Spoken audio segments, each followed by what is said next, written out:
Cooking with Miss G, and today we're cooking Mexican cornbread, beans, and greens. This is what you need to make Mexican cornbread. Oil, creamed corn, a medium onion, white self-rising cornmeal, 3/4 cup of milk, 2 eggs, chopped jalapeno peppers, and sharp cheddar cheese. So this is my Mama Sanford's Mexican cornbread recipe. She would call me sometimes and say, "Hey Amber, I'm cooking kale or collards and I'm going to make Mexican cornbread if you want to come down and get some." And of course, I always showed up. So this is my recipe that I went to her house and she taught me how to make Mexican cornbread. And if your grandmother makes something that you really love, make sure you go ask her how to make it. I really miss my grandmother and I sure miss her cooking. Okay, so you start with 2 cups of white cornmeal, and this is self-rising cornmeal. And then you take a medium onion, and I'm going to use my handy chopper. My grandmother always used her handy chopper to chop these onions real fine for her cornbread, so I do too.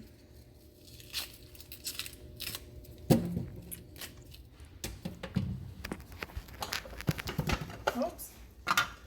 So I'm just going to put my onion in my handy chopper because I don't want big pieces in my cornbread. I just want little pieces. It's trying to jump out of my hand today.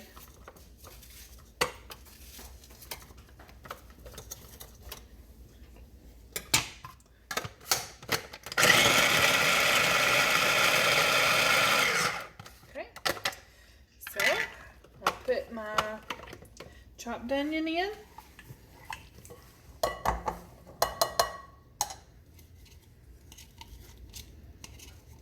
I remember when I watched Mama Sanford cook, I always thought about how much she used her hands when she was cooking. And as I've been making these videos, I have realized that I do that a lot too. So maybe she passed that along. Okay, you're going to need a tablespoon of diced jalapeno peppers. If you don't have diced jalapenos, you can throw them in with your onion and your handy chopper. She would put a tablespoon, and she would always get about a tablespoon of juice to put in too.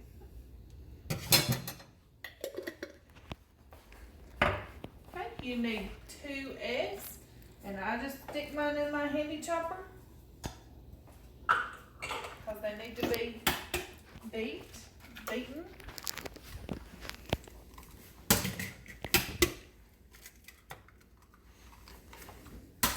And I just throw them in there and give them a spin, just so I don't have to mess up more dishes. Okay, put your 2 eggs in. You need, you don't need your whole can of creamed corn, but you need probably at least half to 3/4 of a can. If I have put the whole can in it, and it tastes fine. It just makes your cornbread a little chewy. You're going to put 3/4 cup of milk in. And you need 1/3 cup of oil.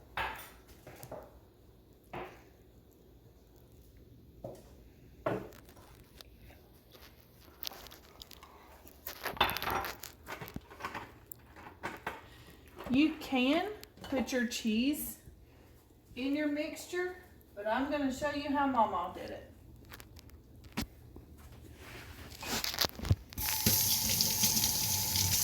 Okay, I'm just going to give that a whirl, spin it, mix it all together.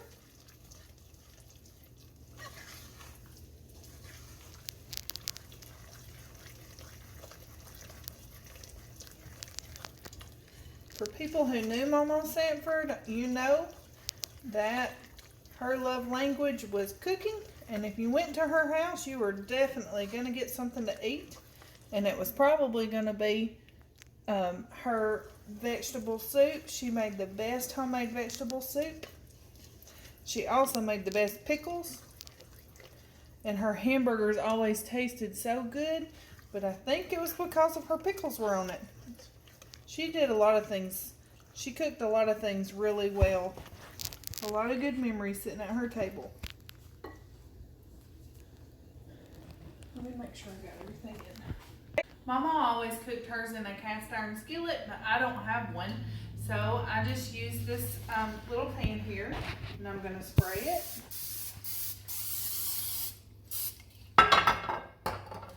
And I'm going to pour half of my batter in.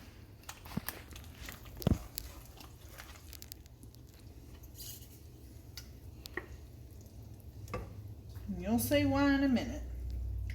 Okay, this is what Mama did that made her cornbread extra special. She would put a layer of cheese in the middle. So when you pulled it apart, you would have this nice gooey layer of cheese.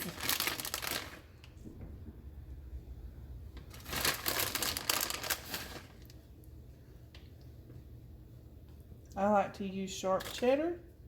She used whatever kind of cheese she had, and you're going to need about a cup. Okay, then she poured the rest of her batter on top.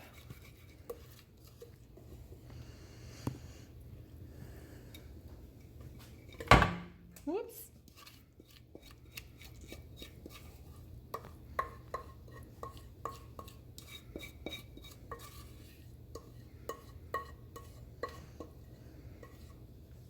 And she just made sure that the top was covered really well.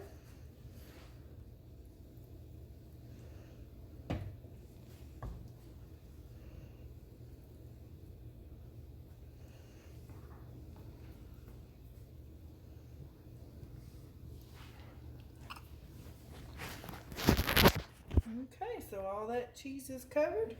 I'm going to put this in the oven for about 45 minutes on 350. You check. Okay, I'm going to be cooking kale today. I cook kale the same way I cook collards. My dad's garden had this beautiful kale, and he's about to start planting other things, so I went and picked some before he plowed it. So anyway, I have had this soaking in my sink in water and salt. We had church on the couch this morning, so I just put it in my sink with salt and let it soak. You don't have to let it soak that long, I just did. It's growing outside, so it has dirt and pollen and stuff on it. So what I do after I soak it is I drain my, I kind of just wash each little leaf, and then I take it and I hold the top and I pull. And I'm saving these because we have rabbits and I'm going to feed them to the rabbits. Now I'm left with this part of the leaf, and that's kind of a big leaf, so I'm just going to tear it in half, and I'm going to put it in my crock pot. Now this crock pot is going to look heaping full of kale, but once it starts cooking, it's going to wilt down, and you'll think you have lots of kale in here, but once it's cooked, you won't have that much. So don't worry about your pot looking so full you don't think you can get anything else in it.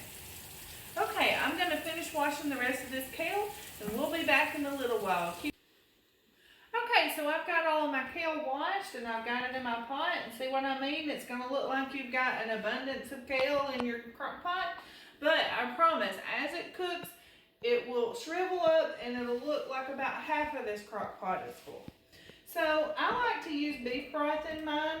Again, many people have many different ways to do this. I know my mom just puts water in hers and maybe some bouillon cubes. I'm going to use beef broth, and I'm going to put some bouillon cubes in it too. I'm also going to add some water. I'm just trying to give it a little extra flavor. So I'm going to put about a cup of beef broth in.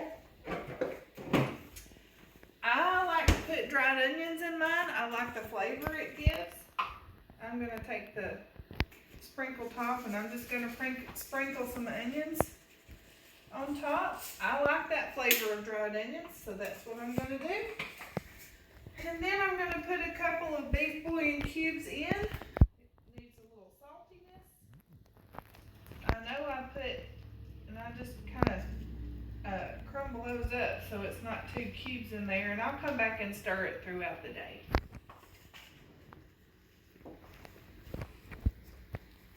I'm I'm gonna add some bacon. I've got some real fatty bacon in here that I'm gonna add. You can also use ham. So if you're cooking a ham for Easter, keep that bone and you can put it in your kale or collards.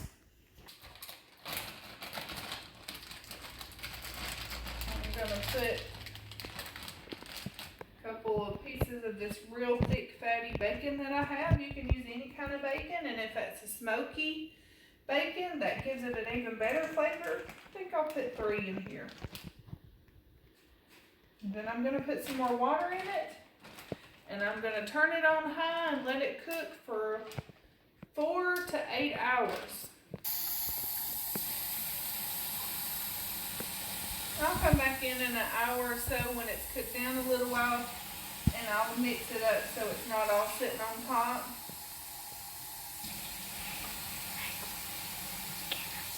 And remember, a lot of water is going to cook out of your kale also. So I would say try to get your water level probably as close to about right there as you can. Now I'm going to pop the lid on. Remember, it's going to cook down, so it's not going to look like this in several hours. And I'm going to plug it in and let it cook today. I'm going to do a no-meat supper today, so I've got some beans in my Instant Pot. You can cook kale in your Instant Pot also. I really like it that way, and it doesn't take as long. But I was going to cook my beans in my Instant Pot, so I'm putting my kale in my crock pot and letting it cook all day. We'll be back to you later.